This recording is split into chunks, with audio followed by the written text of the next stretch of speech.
Sesuai instruksi Presiden Republik Indonesia Joko Widodo untuk terus menekan laju perkembangan COVID-19 di Indonesia, pemerintah bergerak cepat untuk menyelesaikan percepatan vaksinasi.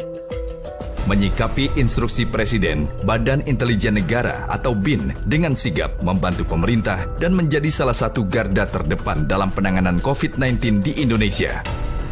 BIN terus melakukan vaksinasi massal secara berkala di 34 provinsi di Indonesia, baik kepada masyarakat umum secara door-to-door, maupun kepada pelajar dan santri.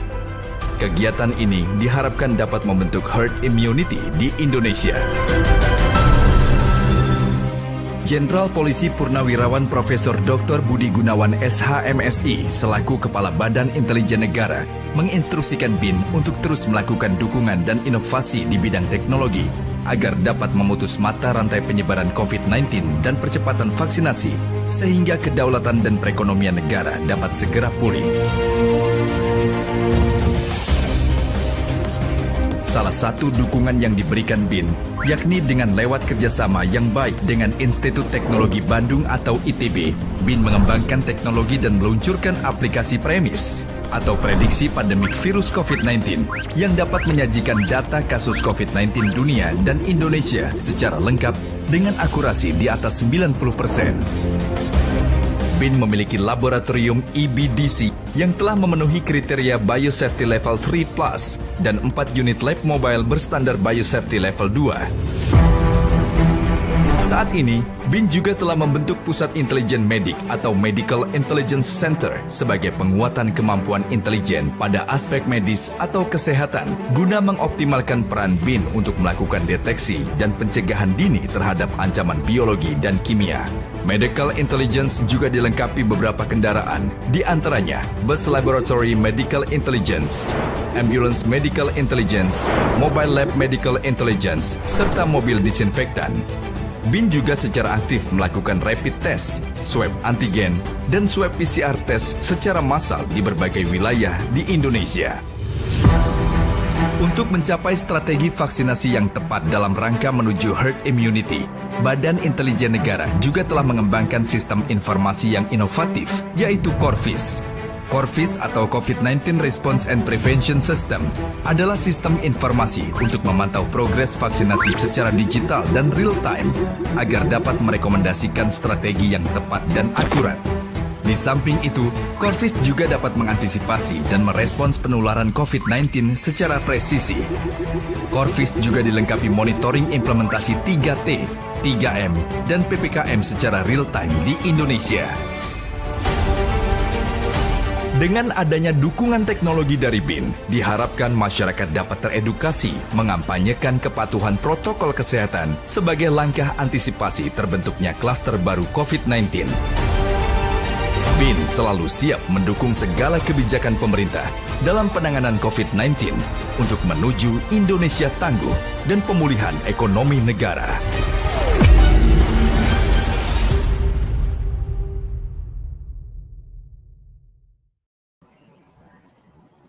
Selamat siang dan salam sehat pemirsa Tempo. Selamat bergabung di program Ngobrol at Tempo.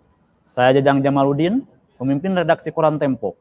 Inilah seri webinar percepatan vaksinasi menuju Indonesia tangguh dengan subtema peran teknologi mempercepat vaksinasi. Program ini bisa Anda saksikan di YouTube Tempo Media, Facebook Live Koran Tempo, dan siaran digital TV Tempo. Telah bergabung bersama kita beberapa narasumber penting.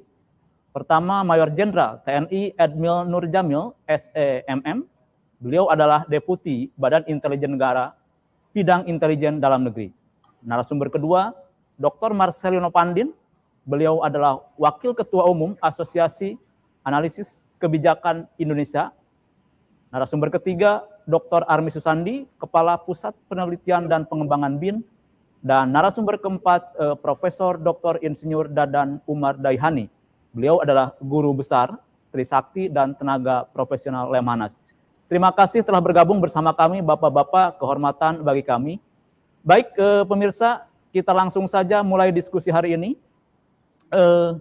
dengan tema peran teknologi dalam percepatan vaksinasi. Kita tahu bahwa teknologi sangat membantu bagaimana kita para ilmuwan membuat vaksin yang kalau tanpa teknologi yang maju, vaksin biasanya berkembang atau dikembangkan perlu waktu 10 tahun. Tapi dalam konteks COVID, dengan kemajuan teknologi, vaksin bisa dikembangkan dalam hanya waktu 2 tahun. Tadi kita sudah menyaksikan video bagaimana Badan Intelijen Negara juga menggunakan teknologi, dari teknologi informasi dan teknologi-teknologi yang lainnya untuk mempercepat program vaksinasi.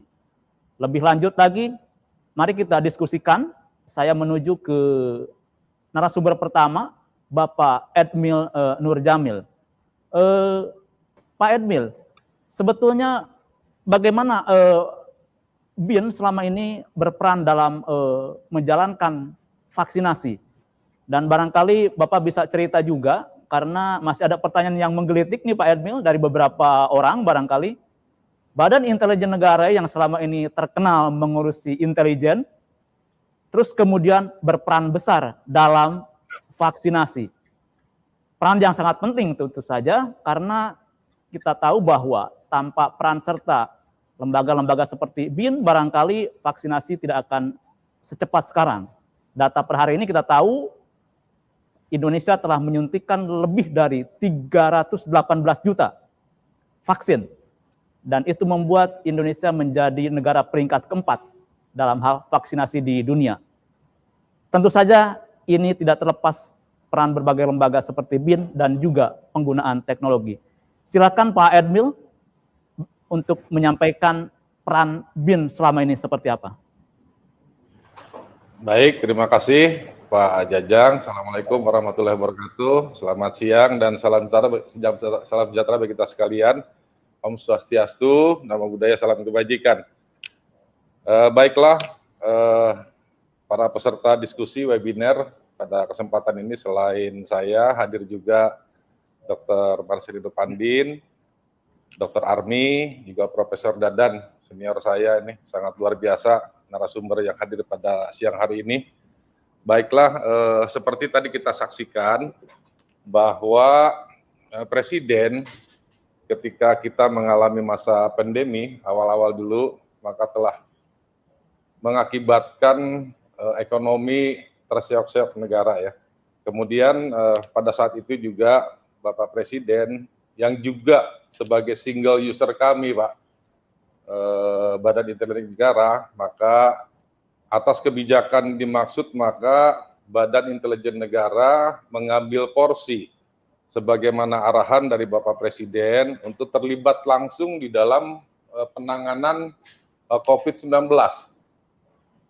Maka kebiasaan-kebiasaan kami Pak untuk mengurusi masa intelijen yang biasanya kami laksanakan tertutup, maka kali ini kami langsung mendapat perintah dari Presiden untuk mengambil porsi turut serta mengatasi pandemi COVID-19 yang memang pada saat itu sangat akan merobohkan ekonomi nasional jika ini tidak kita atasi.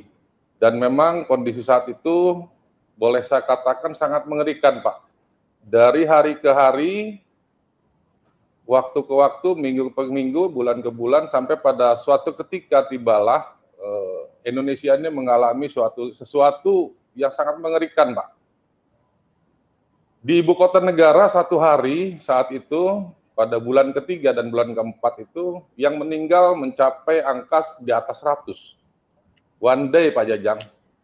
Kemudian untuk Indonesia sampai pada titik kita mencapai 2 juta yang meninggal one day di 34 provinsi. Nah kebetulan saya sebagai bagian daripada Badan Intelijen Negara yang bertanggung jawab melaksanakan kegiatan intelijen di dalam negeri, artinya saya harus memonitor seluruh kejadian yang ada di 34 provinsi dan 514 kabupaten kota, Pak, yang harus terus kita monitor dinamika perkembangan konsentrasi keamanan dalam negeri.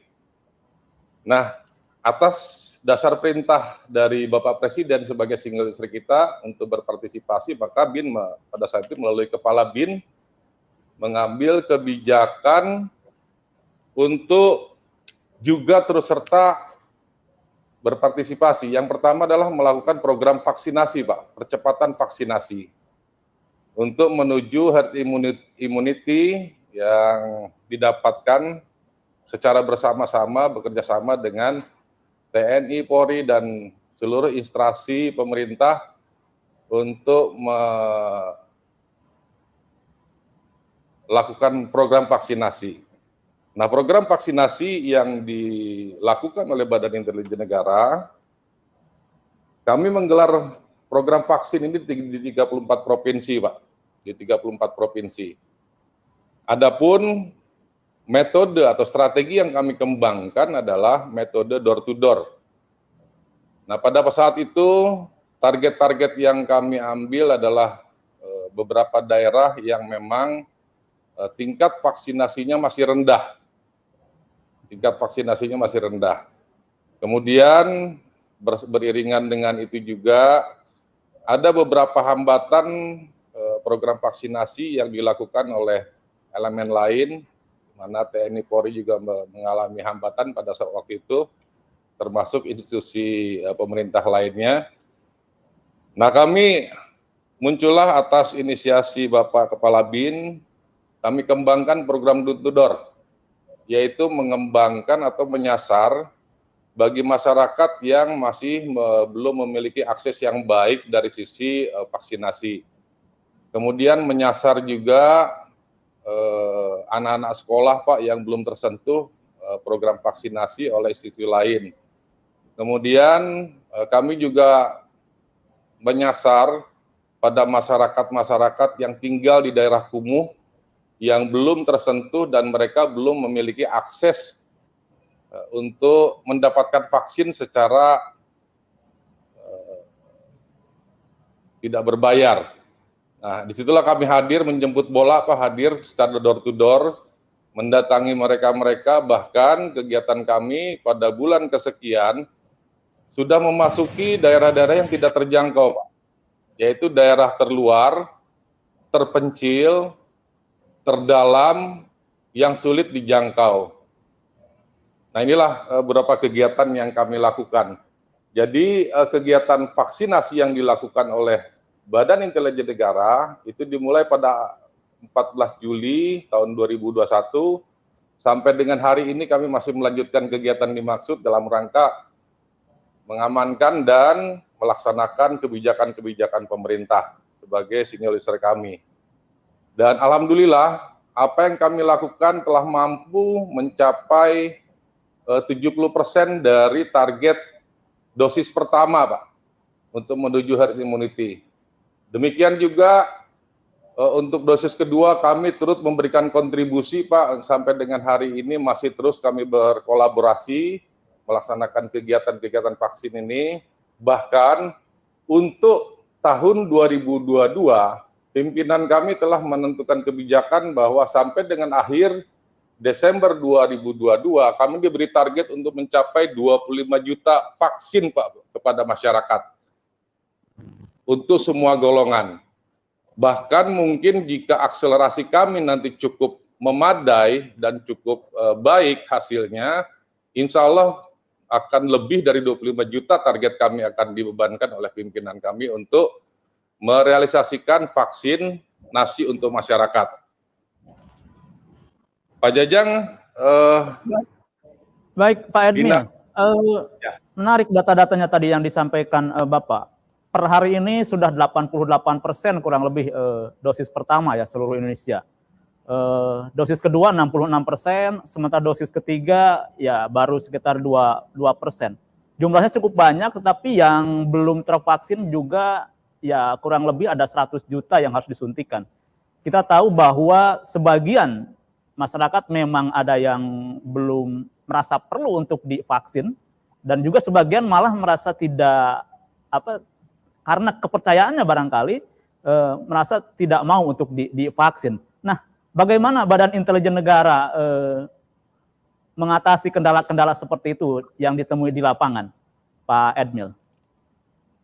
Baik Pak Jajang, kita tahu bahwa kendala-kendala selama kami melaksanakan kontribusi vaksin untuk masyarakat, ada beberapa kendala, Pak, yang ingin saya sampaikan pada kesempatan ini. Yang pertama, maraknya berita hoak, Pak, untuk tidak percaya dengan vaksin, bahwa vaksin ini dihembuskan oleh pihak-pihak yang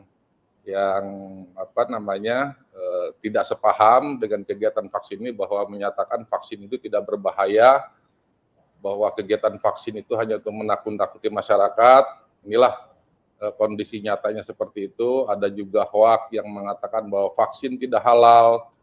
Ada juga yang menyampaikan, menghembuskan di media-media sosial, dipublikasikan bahwa vaksin ini akan menyebabkan kematian. Dan berbagai dinamika pemberitaan hoak ini sangat-sangat masif pada saat itu, bahkan sampai sekarang. Nah, upaya-upaya yang kita lakukan tentu untuk menyadarkan masyarakat dari pemberitaan hoak. Yang pertama, kami, Pak, menyertakan atau melakukan penggalangan terhadap para tokoh, Pak, akademisi, intelektual, tokoh-tokoh masyarakat, tokoh agama, dan tokoh-tokoh lainnya, Pak, tokoh birokrasi, politik, dan sebagainya, itu sama-sama memberikan testimoni, Pak, pernyataan-pernyataan untuk menyadarkan masyarakat bahwa berita itu tidak benar. Inilah fakta-fakta lapangan yang kami hadapi di lapangan. Nah, selain itu, ada juga target-target kami di daerah terluar, terpencil, terdalam, adalah masalah geografis, Pak. Masalah geografis sangat menjadi kendala kami untuk mencapai masyarakat yang berada di daerah-daerah dimaksud.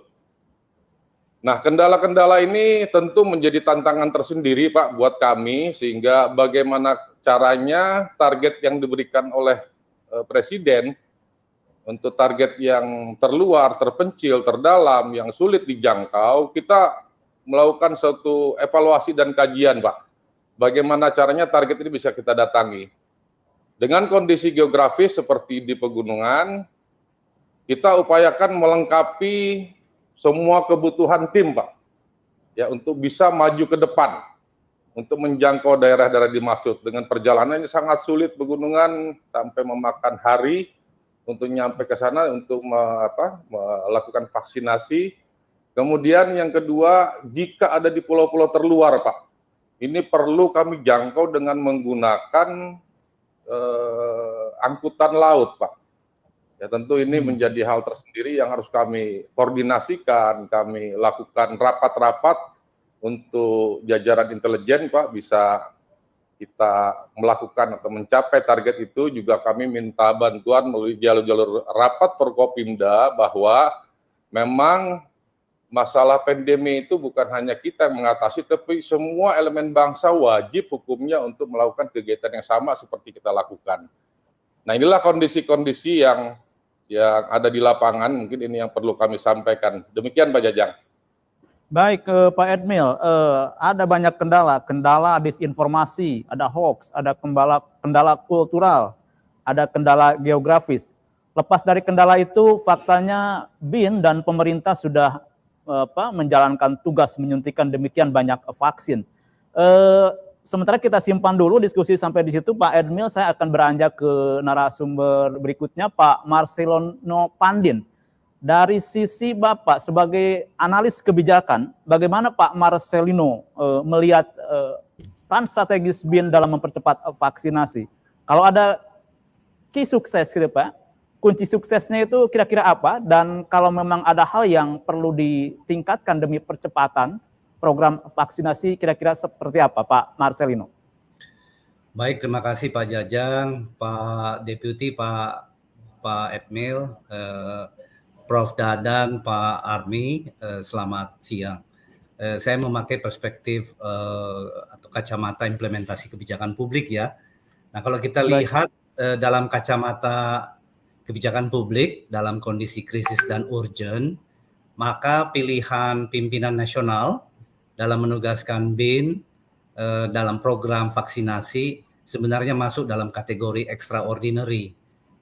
Mengapa masuk dalam kategori extraordinary ini? Karena memenuhi 4 kriteria menurut George III ya, George III. Nah, ini salah satu pakar klasik dalam teori-teori implementasi kebijakan publik. Nah, yang pertama kriterianya itu adalah kesiapan struktur organisasi. Nah, kalau kita lihat struktur organisasi BIN ini itu sampai ke daerah, termasuk yang terpencil. Jadi paling tidak ada 3 organisasi yang bisa melakukan ini, yaitu 1 TNI, kedua Polri, ketiga sebenarnya BIN, tapi juga sebenarnya ada ASN dan lain sebagainya. Tapi dalam hal ini yang punya kecepatan tinggi adalah BIN, sehingga ini kriteria pertama memenuhi JORS 3 ya, di dalam teori-teori kebijakan publik. Faktor kedua atau kriteria kedua yaitu disposisi atau sikap. Jadi kalau kita lihat sikap dari BIN, dari pimpinan puncak sampai ke daerah itu seragam, bahwa vaksin itu baik dan keterlibatan BIN itu perlu. Dan ini sangat membantu sekali dalam kecepatan implementasi. Tidak hanya dari BIN sendiri, tapi kita lihat juga pandangan dari Kementerian Kesehatan yang mengatakan bahwa BIN dengan kecepatan operasionalnya sangat membantu mempercepat program vaksinasi. Dan ini diakui oleh sikap ini diakui oleh pihak-pihak eksternal dari BIN. Yang ketiga yaitu resources. Nah, kalau kita lihat bagaimana BIN mampu memobilisasi resources juga sangat cepat sekali dengan sifat operasi intelijennya, dengan birokrasi yang efisien, pendek, sehingga bisa cepat menggelar operasi dari vaksinasinya. Dan yang terakhir yaitu komunikasi. Kalau kita lihat menurut JORS 3, komunikasi yang dimiliki oleh BIN ini punya jejaring yang luas ya. Sudah mengakar juga komunikasinya ke tokoh-tokoh nasional dan lokal. Dan ini merupakan kunci, tadi ditanyakan kunci, untuk memudahkan menembus sekat-sekat sosial masyarakat dan mengatasi resistensi dari program yang tadi disebutkan oleh Pak Deputi, Pak Edmil, untuk mengatasi resistensi. Singkatnya begini mungkin, dalam kebijakan publik, BIN dapat dikategorikan sebagai organisasi yang ambidextrous. Apa itu organisasi ambidextrous? Yaitu organisasi yang mampu beradaptasi dan bertindak pada berubahnya situasi di lapangan dengan kemampuan operasi yang sangat cepat. Mungkin itu yang bisa saya komentari tentang pertanyaan Kang Jajang tadi. Terima kasih Pak Marcelino. BIN terpanggil dan kemudian secara resources dan kelembagaan punya ya.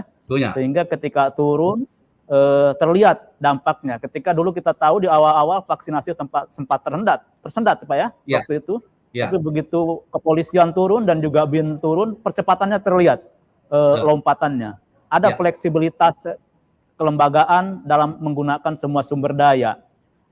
Pak Marcelino, hari ini sayangnya COVID kita belum tahu, para ilmuwan menyatakan akan segera berakhir, tapi faktanya Omikron mulai lagi naik terus kan Pak. Menurut Bapak, fleksibilitas lembaga seperti BIN mengantisipasi kembalinya naik ke COVID, terutama dengan varian Omikron, dan juga barangkali lebih jauh wabah-wabah lainnya. Kira-kira seperti apa Pak dengan modal tadi? Semua itu BIN perlu mengantisipasinya.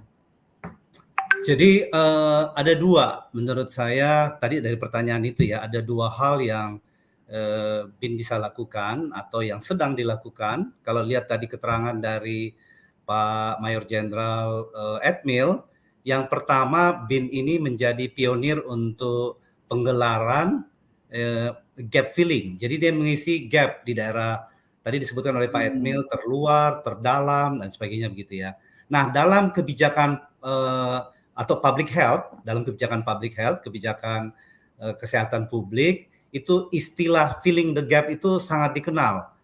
Dan ini peran yang dimainkan oleh BIN, karena kalau tidak ada peran ini, maka sebagian masyarakat agak sulit mengakses vaksinasi tersebut, begitu ya. Karena salah satu kunci dari mengatasi Omikron, dan kalau kita lihat kasusnya, dari Omikron tersebut, orang-orang yang belum divaksin itu yang tinggi kasusnya secara global ya. Kemudian yang kedua orang-orang yang punya komorbid, yang ketiga adalah orang-orang yang masuk dalam kategori immunocompromised ya. Jadi ada 3 hal tersebut. Nah, BIN bisa mengisi ruang-ruang tersebut, filling the gap begitu ya. Karena kalau tidak dibantu oleh BIN dengan sistem door to door-nya tadi, yang sebenarnya terbukti di banyak negara mampu meningkatkan partisipasi masyarakat dalam vaksinasi sampai 67%, maka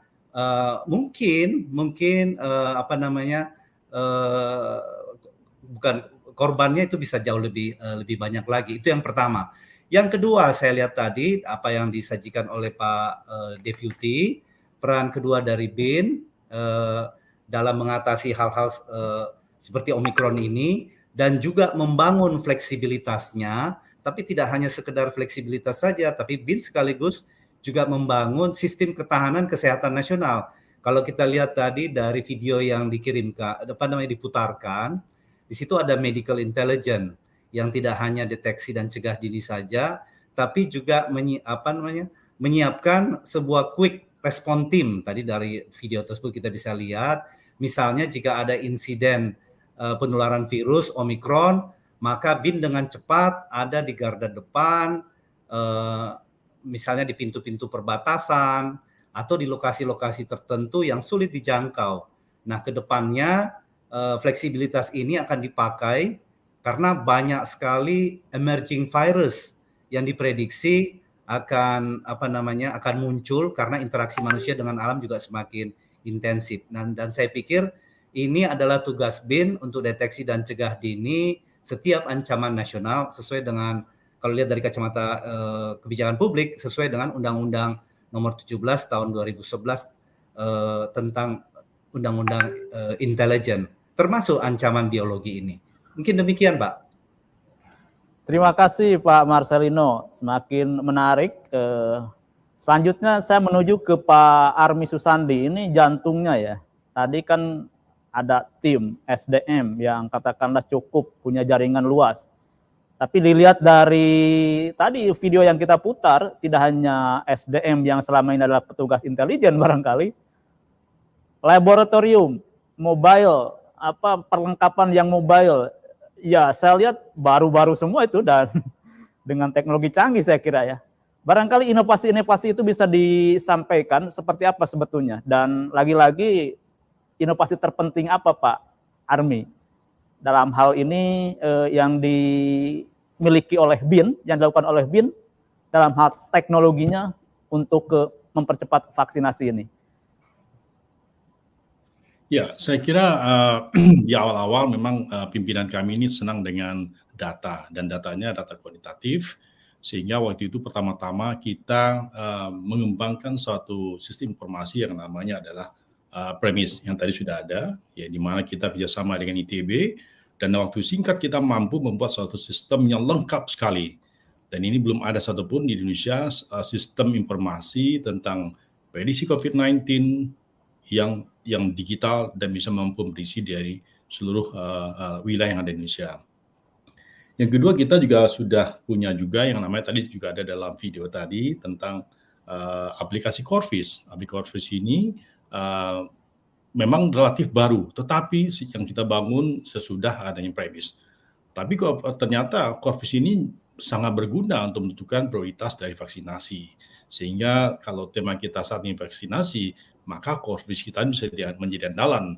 Kita tahu persis di mana vaksin akan kadaluarsa atau vaksin akan berkurang. Kemudian kita tahu di mana sebaiknya prioritas vaksin untuk lansia, di mana vaksin untuk anak-anak, sehingga tugas BIN untuk mengisi filling gap tadi sampaikan Pak Marcel tadi menjadi sangat efektif dengan data teknologi, semua data digital. Saya kira ini salah satu kelebihan kita. Pak Kabin ini senang dengan STEM, Science, Technology, Engineering, Art, and Mathematics. Saya kira ini salah satu hal yang berbeda, di mana BIN saat ini tidak hanya bicara soal intelijen yang tertutup, tapi juga bicara soal data. Dan selalu maka pimpinan selalu memberikan data-data yang sangat kuantitatif, ditambah dengan human intelligence untuk diberikan pada signaturnya presiden. Saya kira itu yang penting. Nah, saat ini makanya jadi pada saat kita melakukan operasi, katakanlah operasi vaksinasi oleh Pak Deputi 2, maka kita sudah tahu duluan bagaimana kondisi COVID yang ada di daerah itu, berapa orangnya dan berapa angka kasusnya, berapa kasus aktifnya, sebagainya, sehingga kita bisa melakukan upaya yang lebih efektif. Dan sistem ini bisa dipakai oleh Forkominda dan bina-bina kita memegang data ini semua, sehingga antisipasi di lapangannya bisa lebih efektif dalam mengatasi COVID-19 dan juga upaya vaksinasi di berbagai wilayah Indonesia, termasuk dalam wilayah 3T tadi, Pak Jajang. Ya, sistem informasi tentu saja sangat penting karena data pernah menjadi persoalan nih ketika kita awal-awal COVID. beberapa saat kita tahu bahwa ada lag, ada bottleneck data di tingkat daerah dengan tingkat pusat itu kan. Sekarang sudah kita jarang lagi mendengar. Terkait dengan itu, BIN punya sistem, Kementerian Kesehatan punya sistem, lembaga lain juga punya sistem. Integrasinya seperti apa supaya menjadi sinergis, bukan malah saling mengkanibal, Pak Army? Justru kita sinergi, Pak Jajang. Jadi sistem kita ini adalah mendapatkan input baik dari Satgas COVID, BNPB, maupun juga dari Kemenkes. Nah, hanya bedanya ya kemampuan mesin learning kita itu sangat baik sekali. Jadi kami di dalam Puslitbang sendiri punya anak-anak muda yang hebat, yang dari berbagai perguruan tinggi yang ada di Indonesia. Mereka merancang berbagai mesin learning, berbagai algoritma yang membuat analisanya lebih tajam. Dan datanya tetap tentunya dari Kemenkes maupun Satgas COVID dan juga dari BPBD daerah. Nah, tapi kita pun, kalaupun ada data yang berbeda, maka kemampuan kita dengan binda-binda di bawah Pak Deputi 2 tadi bisa memberikan klarifikasi ataupun memberikan verifikasi pada data yang mungkin ada perbedaan. Dulunya pernah kita ada masalah data, tapi kemudian kita melakukan upaya sendiri, datanya kita coba tarik dari daerah, dan tim kami di lapangan bekerja untuk mencari data. Kalau sekarang kan semua alhamdulillah lebih baik, data menjadi hampir sama semuanya. Dan sistem kita ini semua datanya sama, jadi tidak ada perbedaan. Jadi kita tidak kanibalisme, malah sistem ini dipakai. Jadi perlu kita samain Pak Jajang, sistem kita ini dipakai oleh Kemenkes, oleh Presiden juga, oleh Menko Equin, oleh BNPB tentunya Satgas COVID, dan juga TNI AD dan semua. Jadi kita berikan login dan passwordnya Pak. Jadi artinya apa? Pengolahannya di kami lebih baik, analisanya lebih baik. Saya kira ini karena kemampuan analisis intelijen yang selama ini terlatih, sehingga kita terapkan dalam upaya percepatan penanganan COVID-19 di Indonesia ini. Demikian Pak Jajang. Baik, jadi menyatukan berbagai kelebihan jadinya ya, sehingga harapannya menjadi nyata Pak Jajang awal mulanya. Tapi kan komunikasi di teknik-teknik intelijen yang dilakukan di kantor kami kan terbiasa. Kami melakukan komunikasi, kalau bahasanya masa penggalangan ya, sehingga data kita bisa dapatkan. Dan itu tidak hanya data dalam negeri saja, data seluruh dunia pun kita dapatkan. Sistem kita ini, BIN ini, yang premis tadi ini, itu harus sistem seluruh dunia pun kita dapatkan datanya. Jadi sangat lengkap ini, jadi sangat lengkap sekali, dan semua by touchscreen. Pencet saja keluar datanya, bisa prediksinya ataupun datanya kalau di sini kurang berapa kekurangan APD segala macamnya, nakesnya berapa yang dibutuhkan segala macam, itu lengkap sekali Pak Jajang. Jadi ini sistem yang lengkap sekali.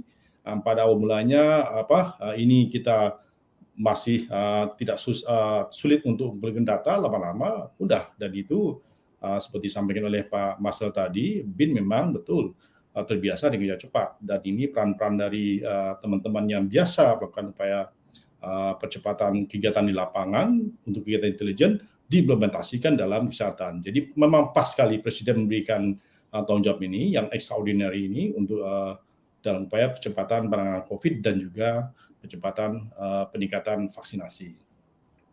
Baik, Pak Dr. Army Susandi, Kapuslitbang BIN, masih ada pertanyaan. Katakanlah COVID segera berakhir, dan kita berharap seperti itu. Teknologi yang demikian canggih mau digunakan untuk apa selanjutnya? Tapi simpan dulu jawabannya Pak Army, karena saya harus beralih dulu ke Prof. Dadan Umar Daihani, Guru Besar Trisakti dan Tenaga Profesional Lemhanas. Prof, di tengah masyarakat ada problem. Tadi banyak hal dari mulai disinformasi, hoax, kultural, dan segala macam. BIN datang dengan segala kapasitasnya termasuk tambahan kemampuan teknologi dan lain-lain. Prof melihat sebagai seorang akademisi, mungkin kendala di masyarakat seperti apa, BIN masuk itu adalah solusi yang tepat atau seperti apa, atau barangkali Prof punya pandangan yang lain? Terima kasih. Assalamualaikum warahmatullahi wabarakatuh. Selamat siang, salam sejahtera bagi kita semua, Pak Maijen Edmil, Pak Marcelino, dan Pak Army Susandi, terutama Pak Jajang ini, moderator.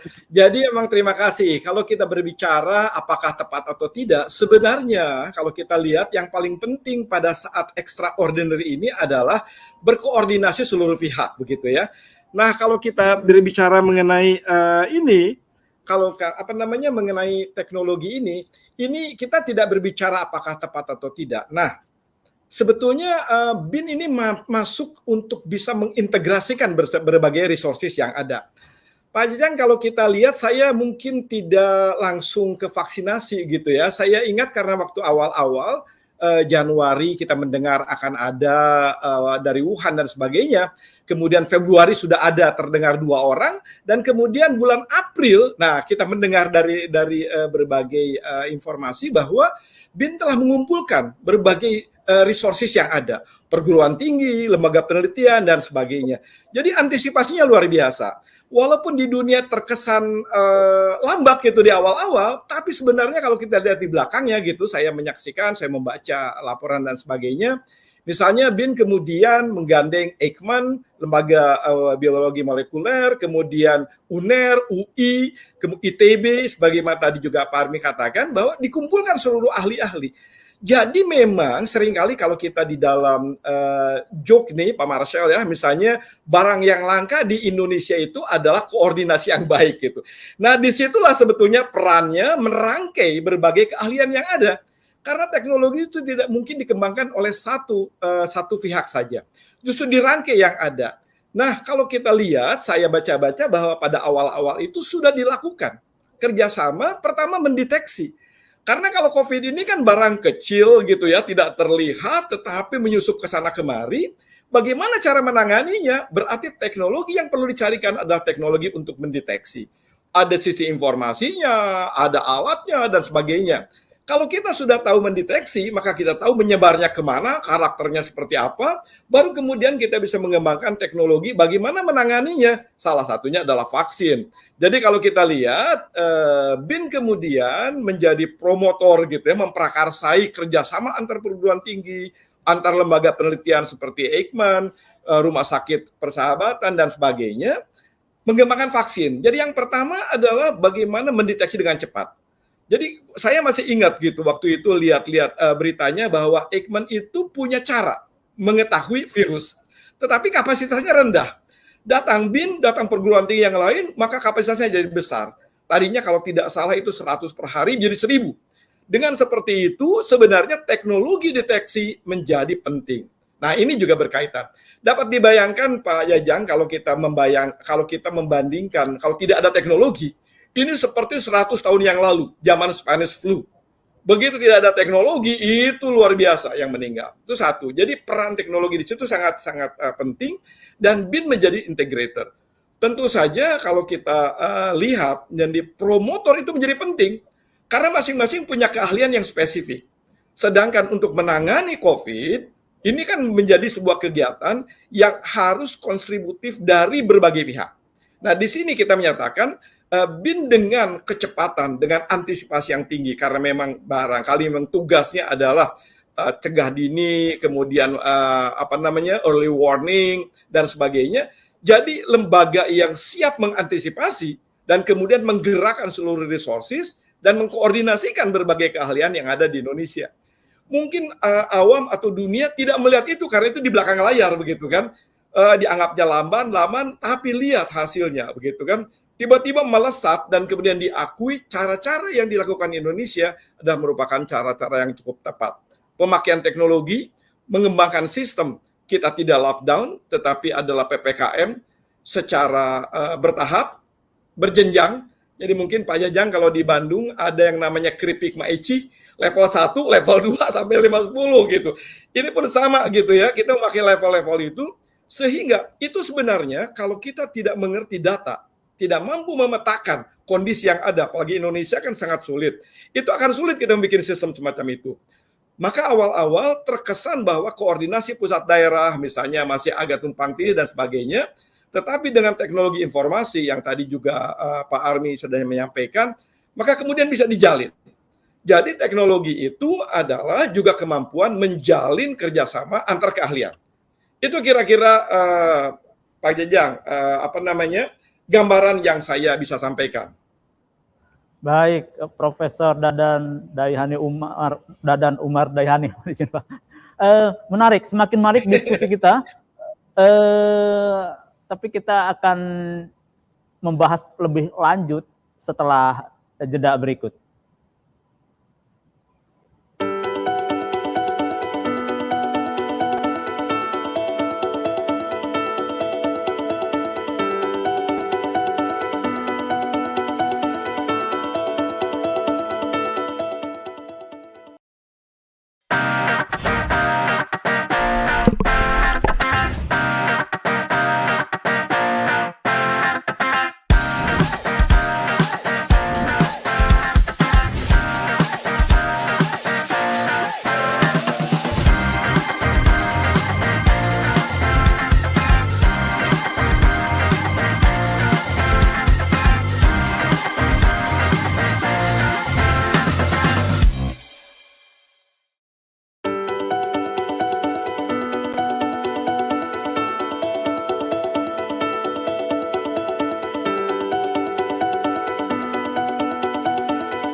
Ya, pemirsa, kembali lagi bersama saya Jajang Jamaluddin, pemimpin redaksi Koran Tempo, dalam seri webinar percepatan vaksinasi menuju Indonesia Tangguh dengan subtema percepatan vaksinasi dan peran teknologi.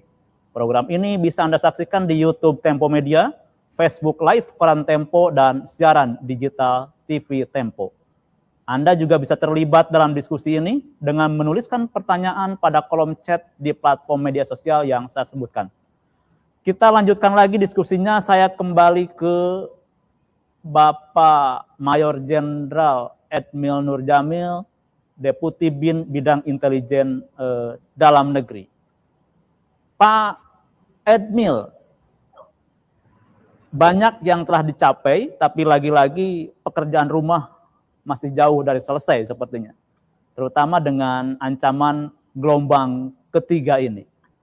Dengan semua kapasitasnya, lagi-lagi antisipasi seperti apa Pak Edmil yang sudah disiapkan oleh BIN untuk beradu cepat dengan kecepatan varian baru Omikron yang sekarang sudah juga masuk dan terus menaikkan kurva pandemi di Indonesia. Baik, terima kasih Pak Jajang. Saya mencoba menjelaskan, Pak. Badan Intelijen Negara ini komponen-komponennya, strukturnya sudah cukup lengkap. Namun di dalam bekerja itu selalu menggandeng para ahli, para akademisi, intelektual, dan berbagai elemen yang selalu mendukung pencapaian tugas-tugas kita. Itulah yang menjadi kekuatan kami, yaitu jaringan dan akses yang sangat luas dan baik. Nah, kita tahu bahwa perkembangan vaksin dewasa ini hari ini muncul selalu varian-varian baru, Pak. Sehingga kami menganalisa dan memprediksi bahwa varian baru ini akan terus berkembang. Bahkan dalam rapat-rapat terakhir kami dengan pimpinan bahwa memang untuk mengatasi pandemi menjadi endemi ini masih kita akan bermain panjang, Pak. Bermain panjang. Oleh karena itu, berbagai daya upaya secara teknologi, human, SDM yang berkualitas, teknologi yang juga cukup mumpuni, ini terus kita kembangkan, Pak, dengan menggandeng beberapa lembaga peneliti dan pengembangan teknologi untuk terus mengikuti dinamika perkembangan varian baru ini. Nah, untuk hari ini kita tahu bahwa varian terbaru adalah Omikron yang percepatan penularannya lebih 3 kali lipat dari varian Delta yang lalu. Namun demikian, memang ancamannya tidak terlalu seperti Delta, tetapi ini juga membahayakan, Pak. Memungkinkan orang untuk meninggal juga. Jadi jangan lengah, himbauan kami kepada masyarakat jangan lengah, tetap kita antisipasi bagaimana ketentuan yang didengungkan oleh pemerintah. Hendaknya kita harus sama-sama mengikuti dan mengakselerasi, mengatensi. Nah inilah Pak, ya, berbagai teknologi dan kemampuan terus kita sinergikan, dan kami Pak, pada level taktis lah yang melakukan akselerasi di lapangan, Pak. Dengan kekuatan jaringan, kemudian data, intelijen yang ada, pemetaan wilayah, kemudian koordinasi dengan semua pihak yang ada di daerah, itulah kekuatan kami sehingga sampai hari ini alhamdulillah langkah-langkah taktis di lapangan dan tes di lapangan mampu memberikan kontribusi besar untuk negara, bangsa, dan masyarakat di dalam meningkatkan presentasi pencapaian vaksin dalam rangka mencapai herd immunity rate, kekebalan komunal. Dan ini masih akan terus kami lanjutkan, Pak. Inilah upaya-upaya yang selalu kami lakukan dan pasti pengabdian itu tidak akan pernah berakhir. Kami terus berinovasi, mengakselerasi seluruh kebijakan pemerintah dalam rangka mengatasi COVID dan memulihkan ekonomi nasional, Pak. Mungkin itu gambaran yang bisa kami sampaikan. Demikian Pak Jajang. Baik Pak, harus pakai napas panjang ya. Tapi pada saat yang sama, napas panjang seperti pelari maraton, tapi pada saat sama juga harus sprint nih. Jadi nggak bisa ditawar dua-duanya, kadang harus sprint tapi juga harus punya napas panjang ya. Beralih ke Pak Marcelino nih, Pak Marcelino, dari sisi lagi-lagi kebijakan publik. Situasi seperti ini menuntut kecakapan para pembuat kebijakan dan juga pelaksanaan kebijakan seperti apa, Pak? Barangkali supaya tadi kita satu sisi bisa sprint, tapi juga kita bisa bernapas panjang menghadapi pandemi seperti COVID ini. Ya, baik, terima kasih. Kalau sekarang kan eranya evidence-based policy ya, jadi segala sesuatunya berbasiskan evidence. Kalau dari keterangan Mayor Jenderal Edmil tadi dan juga Dr. Army berdua dari BIN, kita lihat bahwa sangat jelas terbaca bahwa BIN sangat antisipatif dalam mencegah COVID-19 gitu ya. Dimulai dari pemodelan. Jadi pemodelan prediksi, tadi ada videonya juga ada, kita bisa lihat. Ada premis, ada Corvis, jadi pemodelan prediksi penularan COVID-19 yang sangat membantu, dan kata kuncinya adalah preparedness, baik di level nasional yang disebutkan Pak Armi tadi dan juga Pemda, serta diperkuat oleh apa yang disebutkan oleh Pak Edmil tadi, mengumpulkan para ahli mulai dari epidemiologis, ada ahli juga risk communication ya, komunikasi risiko, kesehatan masyarakat, juga ada ahli-ahli ekonomi dan juga ahli-ahli etnografis ya, baik dalam dan luar negeri, karena pengetahuan kita tentang pandemi ini berkembang setiap saat. Jadi memang kita tidak tahu dari di awal, tapi dia berkembang setiap saat. Dan juga tadi ditambah dari keterangan Prof. Dadan mengatakan bahwa BIN bekerja sama dengan pusat-pusat riset unggulan. Kalau kita lihat di media massa, ada UNER yang kerja sama-sama BIN ya, ada UI, ada ITB, ada UGM, Eijkman juga ada di lembaga Eijkman. Tapi yang kami baca juga di bahan-bahan sekunder, BIN juga bekerja sama dengan beberapa lembaga di luar negeri seperti Turki, Iran, India, Amerika Serikat, Inggris. Nah, yang menjadi isu adalah bahwa kerjasama ini perlu memperkuat transfer teknologi dan juga investasi produksi obat dan vaksin dengan visi suatu ketika industri farmasi dan juga industri vaksin di Indonesia itu menjadi mandiri. Kalau sekarang kan kita lihat dari kacamata kebijakan publik kita belum mandiri begitu. Dan ke depan semoga kita menjadi lebih mandiri dan investasi produksi obat dan vaksin dengan visi bahwa Indonesia dengan TKDN-nya, jadi tingkat komponen dalam negerinya, mendapat tempat yang layak di negeri sendiri. Dengan demikian, maka preparedness Indonesia menghadapi pandemi maupun endemi nanti dengan segala kesiapan ini, TKDN misalnya, itu akan jauh menjadi lebih siap. Demikian, Kang Jajang. Terima kasih Pak Marcelino. Kata kuncinya preparedness dan kolaborasi ya dengan berbagai pihak. Betul. Kolaborasi dengan luar negeri, transfer teknologi. Ada keyword baru dan saya kira Pak Armi nih yang bisa menjelaskan. Sejauh ini transfer teknologinya seperti apa dan ke depan seperti apa Pak Armi supaya BIN tidak hanya mampu menggunakan dan memanfaatkan teknologi canggih tadi, tapi juga bisa menerima transfer sehingga nanti kita mandiri lah gitu. Kira-kira seperti itu.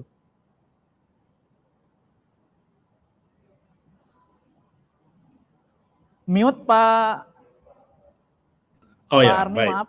Ya, sudah. Baik, saat ini memang BIN walaupun dengan waktu yang singkat mampu membuat berbagai macam teknologi dan itu sendiri. Nah, tetapi ada juga yang kita harus mencoba membuat transfer teknologi dari luar. Dan itu jelas sekali BIN itu mampu dia tahu nih. Sekarang katakanlah kan soal obat nih, BIN langsung mencari siapa ahli farmasi yang ada. Di kita ada ahli farmasi, ada banyak profesor yang ada di BIN. Jadi BIN ini sebenarnya gudangnya besar sekali para ilmuwan yang kita rekrut, yang kita mintakan bantuannya, sehingga apapun persoalannya itu bisa kita minta pendapatnya. Jadi memang dari orang ahlinya begitu Pak Jajang. Jadi ini saya kira yang menariknya adalah kecepatan. Jadi velok exactus sebagai semboyan kami, kecepatan dan harus tepat tadi menjadi salah satu jawaban jika ada masalah kita selesaikan dengan cepat begitu. Termasuk dengan saat ini kita punya suatu gedung yang namanya Medical Intelligence. Itu satu lab besar, saya kira lab salah satunya di Indonesia.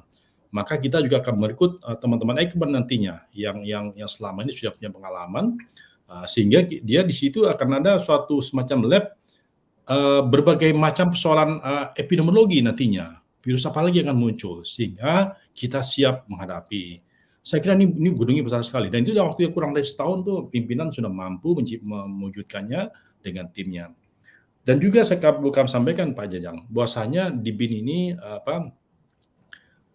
kita inginkan ada dua hal. Yang pertama adalah bagaimana teknologi kita kuasai, yang kedua teknologi ini kita ambil, kemudian dengan kemampuan sumber daya dalam kita harus kuasai gitu. Nah, ini adalah semua yang disampaikan oleh pimpinan. Jadi kalau perlu kita sebaiknya mencari yang ada di dalam negeri dulu. Nah, tapi jika tidak ada lagi baru kita ambil dari luar. Ada beberapa hal dan itu saya kira ini salah satu hal yang menarik. Pimpinan mengatakan coba cari yang ada di mana di Unair, yang ada di UGM, yang ada di UI, IPB, di Lapan juga ada, di Batan juga ada. Kita sama dengan banyak pihak. Maka demikian kita baru setelah kita melihat kondisi semua kemampuan yang ada di tanah air, maka kita menguasainya. Saya kira saya melihatnya banyak hal yang kita kuasai. Tetapi demikian, beberapa teknologi yang tidak kita kuasai tadi seperti halnya obat, kemudian yang lainnya tentang PCR atau vaksin tadi. Vaksin juga kita dorong industri kita dalam negeri, ataupun tadi kalau kata Pak Marcel bilang, misalnya kita coba dari luar, kita berikan persyaratan, mereka harus kembangkan di dalam negeri. Sehingga vaksin-vaksin kita ini nanti bisa kita pakai untuk booster berikutnya, karena kemungkinan besar booster ini mungkin bukan hanya booster yang pertama, bisa jadi boosternya ketiga, empat, dan seterusnya begitu, sehingga mensyaratkan dikembangkan dalam negeri atau diproduksi dalam negeri menjadi salah satu kata kuncinya. Jadi memang BIN tidak hanya membuat tidak ingin ada ketergantungan kita dari luar negeri, tapi kita ingin juga ada suatu proses transfer teknologi, transfer knowledge, transfer capacity yang menyebabkan kita lama-lama bisa juga begitu. Apalagi kita pasarnya besar sekali. Kita bisa mensuplai vaksin nantinya untuk wilayah Asia Tenggara atau ASEAN lain, Asia Selatan lainnya begitu. Nah, saya kira ini upaya seperti itu yang dilakukan oleh BIN. Dan kata kuncinya saya kira adalah BIN mampu mencari siapapun ahli dan itu ada di dalam, sebagian ada di dalam dan sebagian ada di luar. Jadi memang tidak mudah memang bekerja di BIN dengan kecepatan, tetapi BIN selalu begitu. Nah, tadi Pak Edmin mengatakan pokoknya cepat saja, jadi tidak ada birokrasi pun kadang-kadang kita bisa cari yang tercepat gitu Pak Jajang. Saya kira ini hal yang menarik yang biasa kita terapkan di intelijen ini diterapkan di dunia kesehatan gitu, luar biasa ini. Makanya Pak Kabin kalau ada perintah apapun dari presiden itu langsung jadi itu Pak. Jadi misalnya saya ingat sekali itu pernah Pak Kabin bertemu presiden hari ini, lusa sudah ada vaksinasi di beberapa tempat sekaligus. Nah kebayang tuh.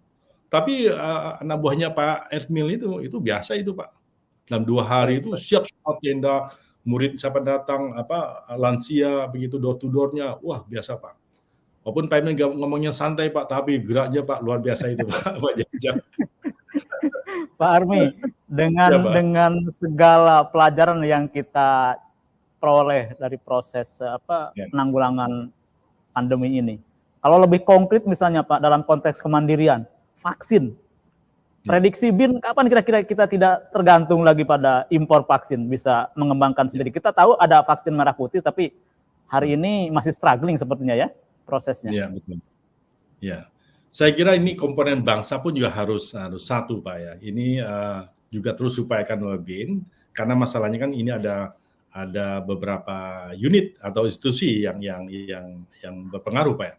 Termasuk BPOM, termasuk juga dengan Kementerian Perindustrian. Nah, saya kira ini kita dorong terus, termasuk Bio Farma ya. Dan sekarang kita melibatkannya Biotis. Kalau Juli kita harapkan selesai, vaksin merah putih mulai diproduksi, selesai begitu, ataupun mungkin lebih daripada itu. Saya yakin mungkin dalam tahun ini bisa kita mulai mendominasi. Dan itu juga saya dengar juga ada presiden juga mensyaratkan itu adanya vaksin merah putih sebagai vaksin booster berikutnya gitu. Maka tadi di awal pembicaraan saya tidak rugi kita membuat vaksin sendiri sebenarnya begitu.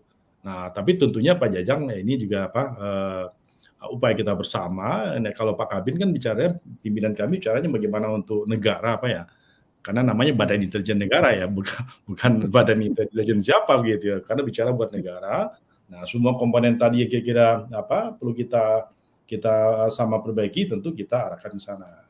Nah, pemerintah presiden untuk vaksinasi merah putih sebagai vaksinasi yang utama nantinya, saya kira itu menjadi dorongan Kepala BIN. Tetapi saat ini mungkin kita masih perlu vaksin-vaksin dari luar karena kita belum siap.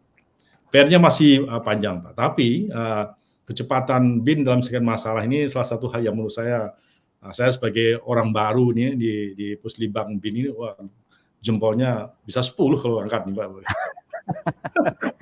Harus optimis, Pak. Harus optimis dan tetap semangat.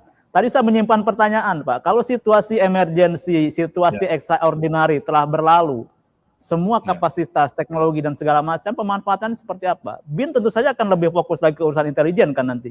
Tapi yang sudah dibangun saat ini akan dimanfaatkan seperti apa, Pak? Justru tidak, Pak. Justru saat ini adanya gedung baru yang dalam bulan Maret ini akan diresmikan oleh Kepala BIN. Itu menjadi salah satu tonggak sejarah besar dalam merespon potensi ancaman lain dalam bidang epidemiologi. Kita punya S2, Pak, S2 Medical Intelligence Medic yang dibangun tahun 2020, Pak. Cepat sekali itu, Pak. Jadi memang cepat sekali dan sudah mulai jalan awal Januari 2021. Berarti tidak mungkin kan itu. Berarti kita memang Pak Kabin selalu mempersiapkan banyak hal untuk infrastruktur, baik sumber daya manusianya, lab-nya, teknologinya, infrastrukturnya, kemudian software-nya untuk bisa mengatasi ancaman-ancaman mendatang. Artinya apa? Kita tidak lagi menjadi negara customer nantinya, itu kira-kira harapannya, Pak. Sehingga nanti menjadi negara produser.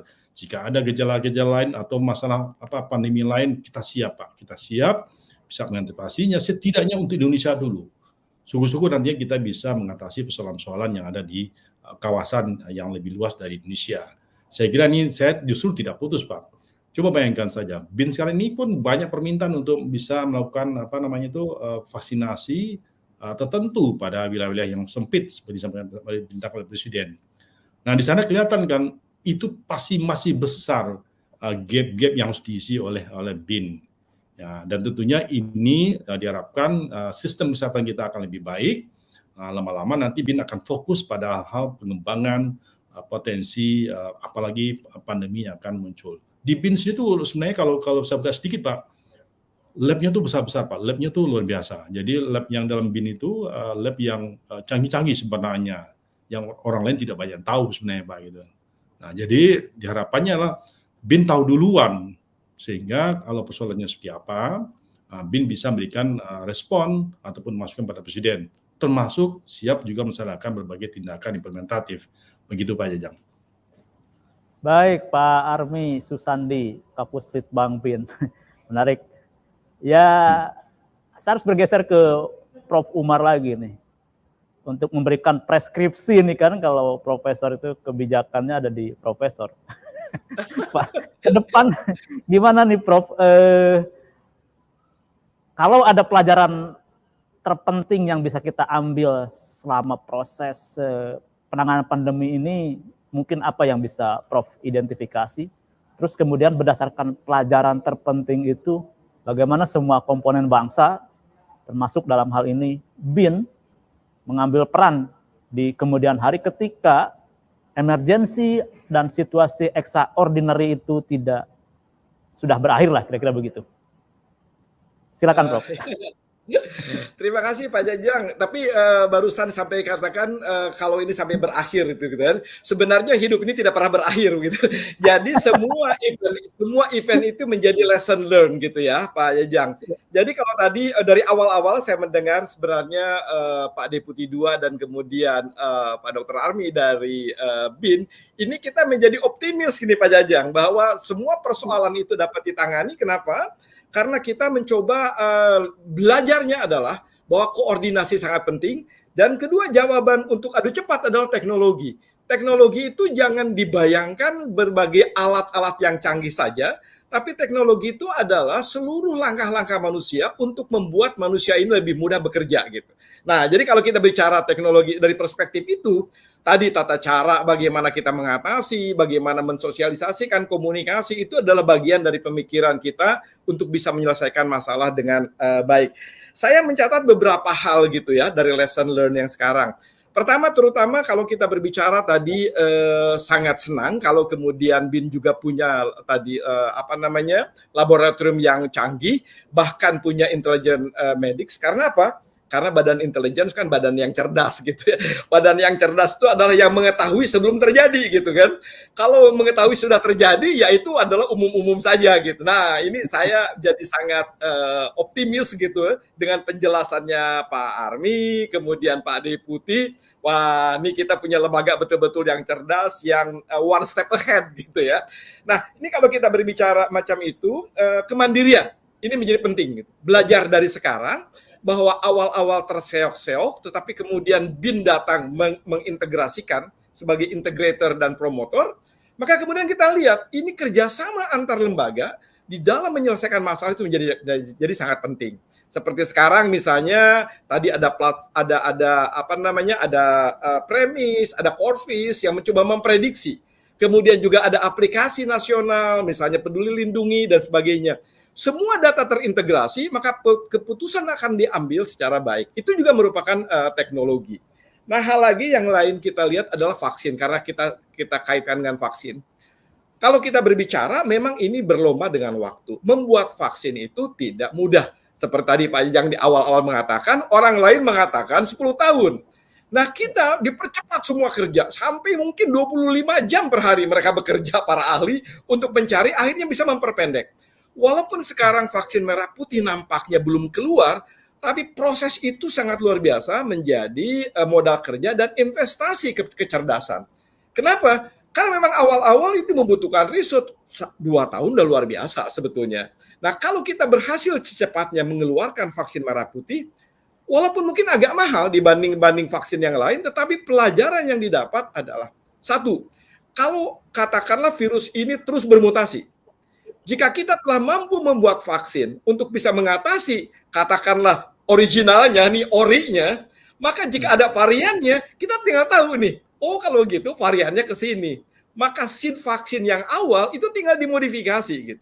Nah, ini pentingnya. Kalau kita tidak pernah melakukan itu, maka kita tidak akan pernah setiap ada katakanlah varian, maka kita harus mencari vaksin yang tepat.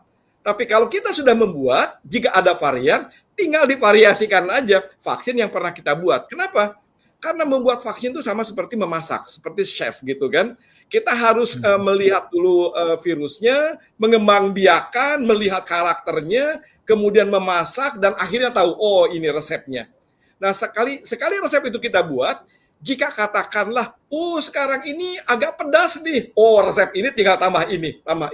Ini yang sebenarnya lesson learn yang harus kita kuatkan, bahwa kemandirian itu merupakan modal dasar yang tidak boleh dilewatkan. Jangan kadang-kadang kita berpikir keekonomian, gitu kan, dengan melupakan kemandirian. Ada cost and benefitnya lebih tinggi, mahal sebentar nggak apa-apa, tapi ke depannya, kenapa? Kalau datang virus yang lain. Sekali kita punya pengalaman bikin vaksin, maka jika ada virus baru, kita sudah terbiasa melakukannya dan akan cepat. Kedua, barangkali memang kita juga harus menggandeng sekarang lesson learn-nya adalah pusat penelitian dengan industri. Jadi kadang-kadang pusat penelitian ya sudah hanya skala penelitian. Tetapi begitu digandeng dengan pusat industri, maka kemudian apa yang dilakukan bisa diimplementasikan. Jadi ada good manufacturing practice-nya. Ini seperti sekarang ada beberapa yang sudah bagus gitu ya, seperti UNER misalnya bekerja sama dengan Biotis, kemudian juga Eijkman waktu itu dengan Bio Farma dan sebagainya. Kenapa? Karena belum ada sambungan yang pas. BIN juga yang menjahitnya gitu kan. Jadi ini pusat penelitian yang murni gitu kan. Memang betul-betul research for research, basic. Tapi kemudian pada saat diimplementasikan perlu jembatan. Nah, kelihatannya kalau di luar yang sudah mapan katakanlah, biasanya lembaga industri juga punya kekuatan di lembaga research-nya. Atau lembaga research ini bergandengan dengan industri. Nah, ini juga menjadi satu lesson learned ke depan, bahwa ini yang perlu kita lakukan untuk menjalin hubungan antar komponen. Itu penting sekali, hubungan antar komponen. Juga dengan rumah sakit. Berarti kita tahu diagnostiknya seperti apa. Oh, obatnya seperti apa. Masuk lagi ke pusat research, riset lagi masuk lagi ke industri farmasi. Jika katakanlah rantai pasok ini di dalam vaksin dan dalam obat tidak terbentuk, maka sebenarnya kita tidak akan pernah belajar gitu kan. Nah, itu yang barangkali yang kata kuncinya adalah kita lesson learn, hidup tidak pernah berakhir, tantangan akan semakin besar. Tadi dikaitkan juga tertarik apa yang dikatakan oleh Pak Army, juga dengan oleh Pak Marshall dan Pak Deputi. Ke depan ini nggak sia-sia investasi. Kenapa? Karena ancaman ke depan, ancaman nuklir, biologi, kimia, semua hal-hal yang berkaitan itu semakin tinggi. Nah, ada lagi yang unpredictable, yang kalau kita katakan adalah black swan. Itu yang bisa merubah landscape kehidupan, tapi kita tidak tahu kapan datangnya, yaitu emerging viruses. Jadi virus-virus bisa muncul, penyakit-penyakit bisa muncul. Jika kita tidak mempunyai lab dan tidak punya pengalaman, jika datang ancaman, kita akan menyerah gitu, atau kita tergantung pada yang lain lagi. Padahal begitu adanya pandemi, WHO mengatakan, semua negara urus dirimu sendiri ya masing-masing, karena persoalan sedang mendunia gitu kan. Kalau katakanlah kalau epidemi, ya negara-negara lain bisa membantu gitu kan. Tapi kalau kemudian pandemi, semua juga sibuk gitu kan. Nah, kalau kita sudah mandiri, menguasai teknologi, punya SDM yang bagus, punya cara berkoordinasi antara ahli, maka insya Allah kita juga bisa menatap kehidupan ini lebih panjang. Begitu loh Pak Jajang. Terima kasih. Krisis besar seperti pandemi ada dua kemungkinan kata orang. Satu, kita tergulung dan tenggelam, digulung oleh pandemi. Terus kedua, kemungkinan naik kelas. Kita menjadi lebih percaya diri dan lebih banyak kemampuan. Kalau forum ini, Satu lagi yang tadi kita katakan, penyakit itu sebenarnya seperti teknologi. Teknologi itu cuma ada dua tempat. Kita digilas teknologi atau kita mendrive teknologi. Nah, kita harus mendrive teknologi untuk bisa tadi tidak tergilas oleh COVID. Kira-kira begitu Pak Jajang. Baik, dari forum ini terbersit optimisme yang luar biasa saya kira ya. Kita tidak mau tergilas oleh pandemi ini, betapapun sudah banyak memakan korban. Mudah-mudahan pandemi membuat kita naik kelas menjadi bangsa yang lebih punya kemampuan, punya kapasitas, dan lebih siap untuk menghadapi segala tantangan termasuk pandemi di masa yang akan datang. Semakin menarik di akhir segmen kedua ini, kita akan masuk ke segmen berikutnya setelah jeda berikut ini.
Baik pemirsa, kembali lagi bersama saya Jajang Jamaluddin dalam seri webinar percepatan vaksinasi menuju Indonesia Tangguh. dengan subtema percepatan vaksinasi dan peran teknologi. Tak terasa kita sudah tiba di penghujung acara, tapi sebelum kita berpisah dalam acara ini untuk menutup diskusi, saya memberi kesempatan kepada keempat narasumber untuk memberikan closing statement dari tema yang sudah kita bahas.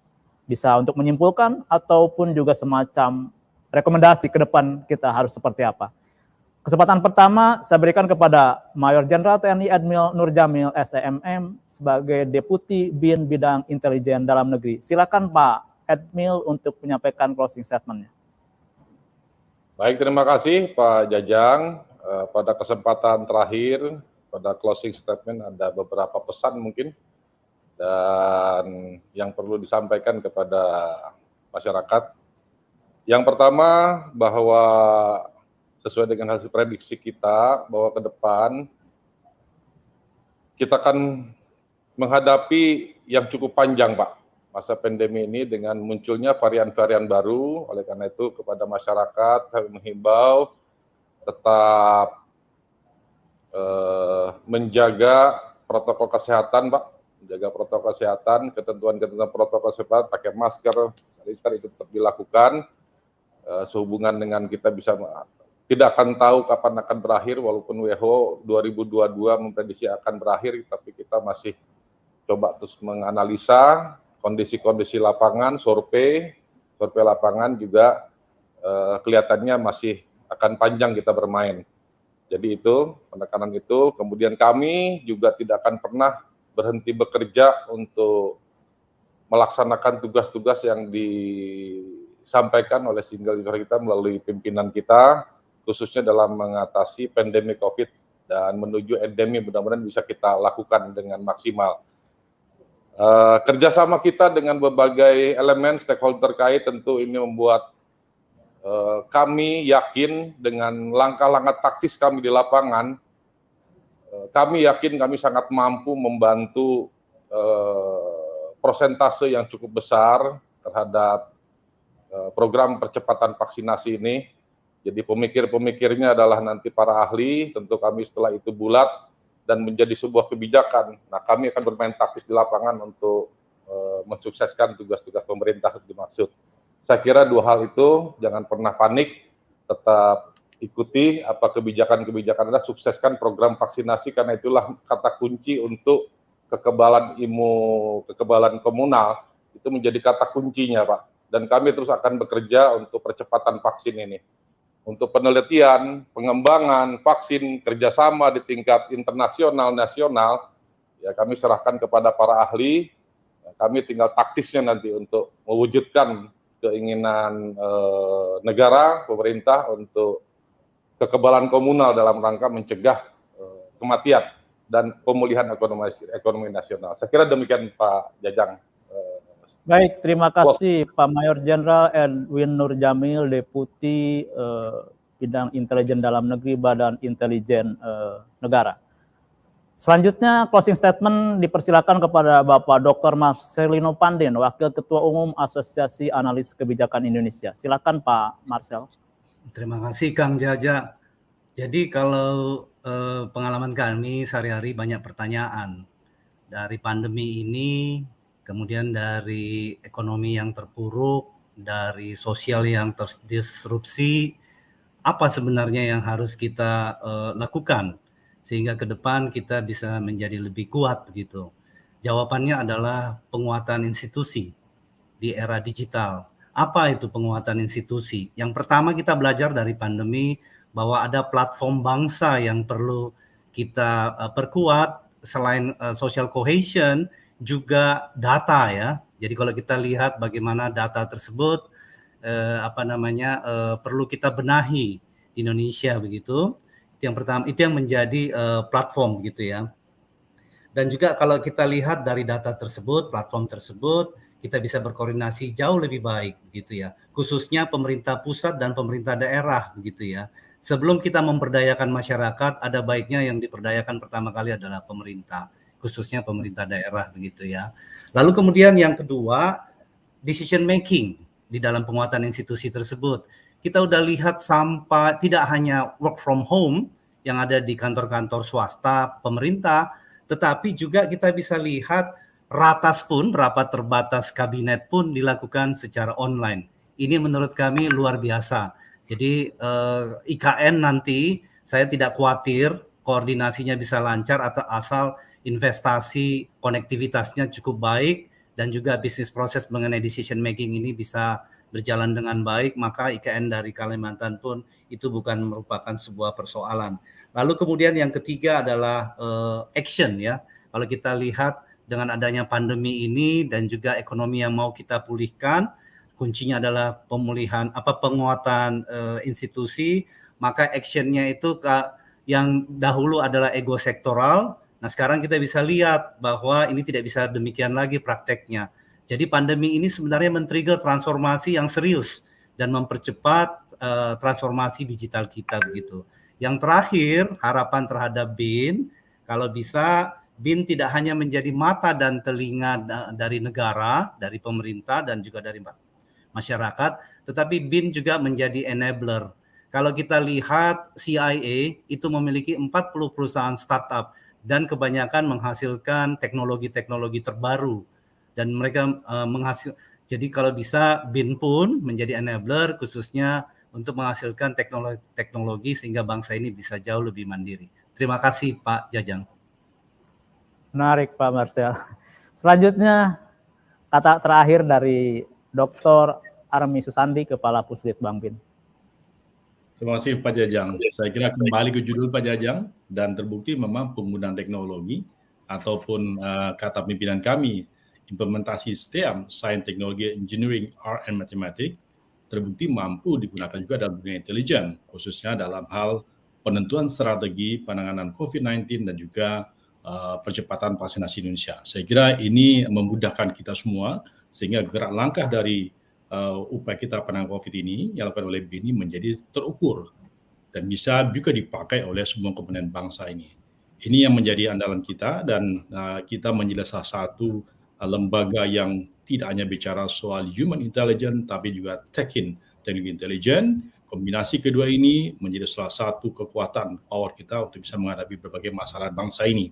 Kami yakin adanya gabungan antara human dan teknologi intelijen ini membuat kita BIN sebagai salah satu sebagai garda terdepan bangsa ini dalam hal menangani keamanan bangsa bisa lebih optimis, membuat negara ini bisa lebih aman dan tentunya kita bisa keluar menjadi negara yang lebih tinggi tingkatnya.